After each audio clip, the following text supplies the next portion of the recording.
Luther avait été envoyé à Rome pour une mission. Et il était très impatient de visiter la ville et ce lieu particulier de pénitence où il pourrait obtenir des indulgences et des privilèges spéciaux en montant les marches sur ses mains et ses genoux.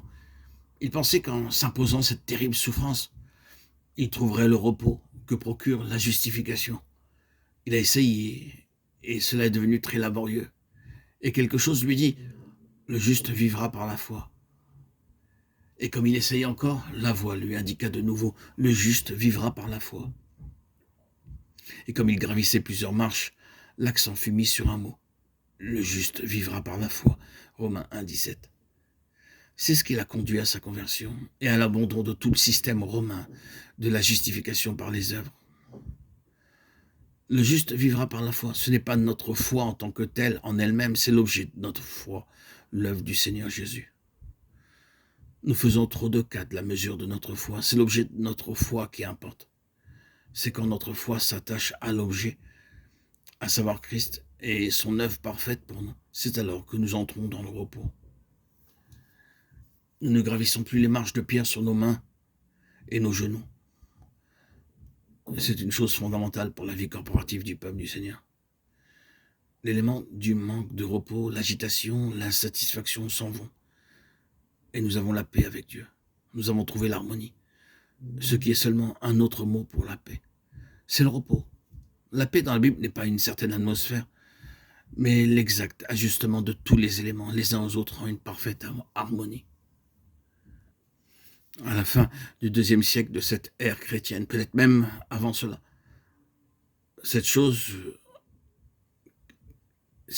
qui s'est introduite dans l'Église par des moyens et des méthodes qui furent adoptées pour que l'Église soit quelque chose sur cette terre, pour l'organiser comme une force dans ce monde, pour la façonner de telle manière qu'elle attire et impressionne les hommes de ce monde. Cette chose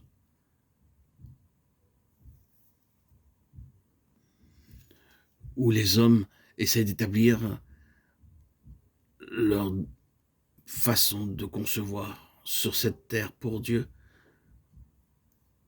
en sorte que le monde tienne compte d'elle et dise qu'elle est une grande puissance, quelque chose qui ne peut pas être ignoré. Cette chose s'est développée et a toujours été une violation absolue du principe de Dieu pour toute cette dispensation. Dieu, dans cette dispensation, ne fait absolument rien officiellement pour constituer quelque chose sur cette terre. Ce que Dieu fait, c'est construire une église céleste, un corps dans les cieux. Et l'église de Dieu n'est pas une chose visible, c'est une chose invisible. Un peuple caché, spirituel, inconnu du monde, car le monde ne l'a point connu.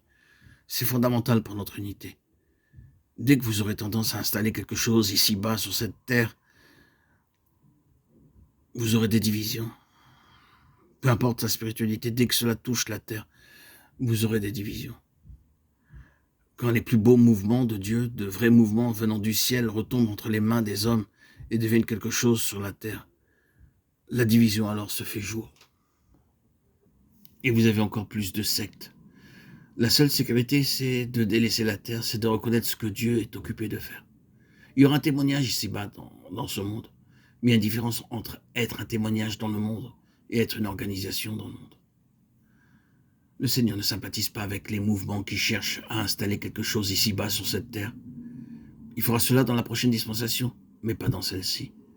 Si nous faisons des choses pour les établir ici sur la terre, même pour Dieu, le Seigneur nous en laissera bien vite la responsabilité.